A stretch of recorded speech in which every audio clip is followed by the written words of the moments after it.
Hello hi good evening. எல்லோரும் எப்படி இருக்கீங்க? இன்றைக்கி நம்ம சேனலில் கார முட்டை தோசை பண்ணலாம், ஓகேவா? அதுக்கு நான் சின்ன வெங்காயம் எடுத்திருக்கேன், 10 பல் பூண்டு எடுத்திருக்கேன், ஜீரகம் ஒரு அரை ஸ்பூனு.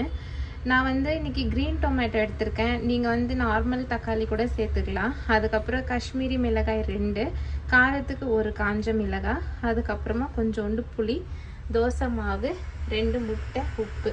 ஸோ இப்போ இது எல்லாமே நம்ம அரைச்சி ஒரு ஃபைன் பேஸ்ட்டாக எடுத்துக்க போகிறோம். இதை வச்சு நம்ம இன்றைக்கி தோசை பண்ண போகிறோம், கார தோசை. ட்ரை பண்ணி பாருங்கள். அதே சமயம் யாரெல்லாம் சேனலை சப்ஸ்கிரைப் பண்ணாமல் பார்க்குறீங்களோ சப்ஸ்கிரைப் பண்ணிவிட்டு பாருங்கள். நம்ம இப்போ இதை அரைச்சி எடுத்துக்கலாம். இங்கே பாருங்கள், நல்லா ஃபைன் பேஸ்ட்டாக அரைச்சி எடுத்துட்டோம்ல. இப்போ இதுக்கு ஒரு தாளிப்பு கொடுத்துக்கலாம். அதுக்கு நான் கடாய் வச்சுட்டேன்.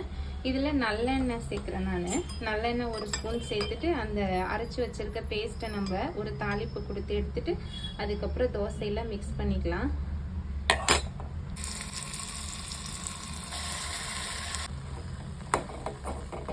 பாருங்கள், தாளிக்கிறதுக்கு இந்த மாதிரி ஊற்றிட்டு இது ஒரு பச்சை வாசனை போகிற வரைக்கும் ஒரு 2-3 நிமிஷம் சிம்மில் வச்சுட்டு எடுத்துட்டு தோசை ஊற்றலாம். பாருங்கள், எண்ணெய் பிரிஞ்சு வந்திருக்குல்ல, பச்சை வாசனை போயிட்டு. இப்போ இதை ஆஃப் பண்ணிட்டு நம்ம தோசைக்கு ரெடி பண்ணலாம். தோசை கல் வச்சாச்சு, கல் காஞ்சிச்சு. இப்போ நம்ம தோசை ஊற்றிக்கலாம்.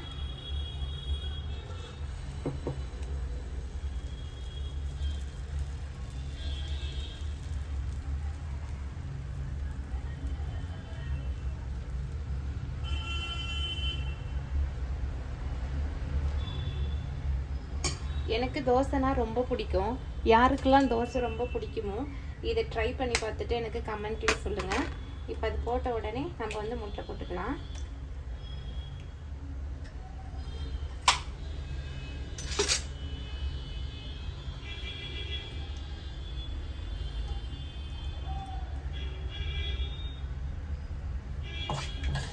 இப்போ நம்ம அரைச்சி வச்சிருக்கோம்ல இந்த சட்னி, கார சட்னி, இதை இதோட சேர்த்துட்டு இப்போ இதை நம்ம நல்லா மிக்ஸ் பண்ணிக்கலாம்.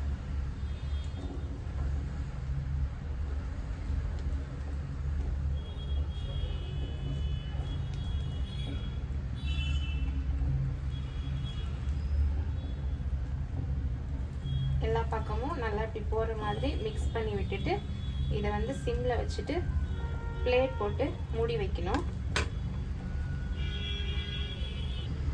அதுக்கும் மேலே லைட்டாக கொஞ்சமாக எண்ணெய் சேர்த்துக்கலாம்.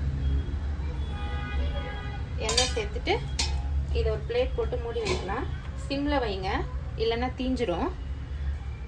இப்போது நான் மூடி வச்சு இதை ஓப்பன் பண்ணிட்டேன். இப்போ நம்ம இதை திருப்பி போட்டுக்கலாம். திருப்பி போட்டுட்டு மூட தேவையில்லை. இப்போது திருப்பி போட்டுட்டு அப்படியே வேக வைக்க வேண்டியது தான். ஸோ இந்த மாதிரி கொஞ்சம் கிறிஸ்பியாக வந்ததுக்கப்புறமா எடுத்துக்கலாம். என்ன பண்ணிட்டு இருக்கீங்க? டிஸ்டர்ப் பண்ண வேணாவா? சாப்பிட வரலையாப்பா? இன்னைக்கு உனக்கு பிடிச்ச முட்டை கார தோசை ரெடி. சாப்பிடலாமா? ரெடி பண்ணிட்டு கூப்பிட்டா? ஓகே. இப்போ இதை திருப்பி பார்க்கலாம். இங்க பாருங்க, நல்ல கிறிஸ்பியான தோசை, கார முட்டை தோசை ரெடி. யாருக்கெல்லாம் தோசை பிடிக்குமோ ட்ரை பண்ணி பார்த்துட்டு எனக்கு கமெண்ட்ல சொல்லுங்க. இன்னைக்கு எங்கள் வீட்டில் இதுதான் நைட்டு டின்னருக்கு. ரொம்ப நல்லா வந்திருக்கு, டேஸ்ட் கூட நல்லா இருக்கு.